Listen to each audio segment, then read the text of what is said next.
ગુજરાતના પ્રજાપતિ સમાજમાં સામાજિક શૈક્ષણિક જાગૃતિ આવે અને સામાજિક સંગઠન મજબૂત બને તે હેતુથી તારીખ 13 એપ્રિલ રવિવારના રોજ ભાગવત વિદ્યાપીઠ સોલા ખાતે મહાસંમેલનનું આયોજન કરવામાં આવ્યું છે, જેમાં સામાજિક અને શૈક્ષણિક સુધારાના ઠરાવો પણ કરવામાં આવશે.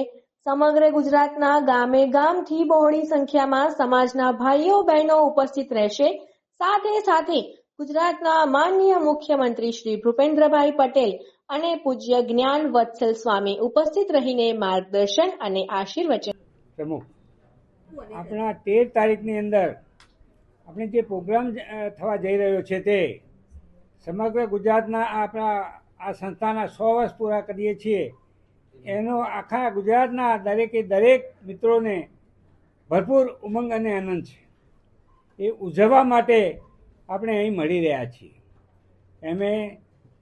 આપણે આપણા ગુજરાતના માનનીય મંત્રીશ્રી તથા જ્ઞાનવત્સલ સ્વામી તથા મયંકભાઈ આપણા સંસદ સભ્ય અને આપણા સમાજના આપણા નારણપુરા વિસ્તારના ધારાસભ્ય જીતુભાઈ પટેલ વગેરે મિત્રો હાજરી આપવાના છે અને સમાજના અગ્રગણ્ય આગેવાન મિત્રો પણ હાજર રહેવાના છે.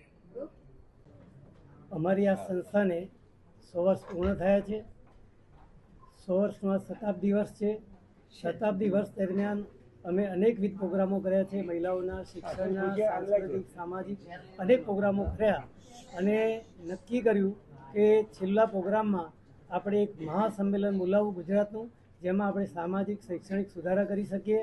સાથે આપણે અમદાવાદમાં એક પણ છાત્રાલય નથી વિદ્યાર્થીઓને માટે, તો એના માટે એક છાત્રાલયનું આયોજન કરીએ અને બધાએ અમારી આ માગણી, અમારી આ રજૂઆતને સ્વીકારી લીધી અને અમે આ કન્યા છાત્રાલયનું બાંધકામ પણ શરૂ કરી દીધું છે.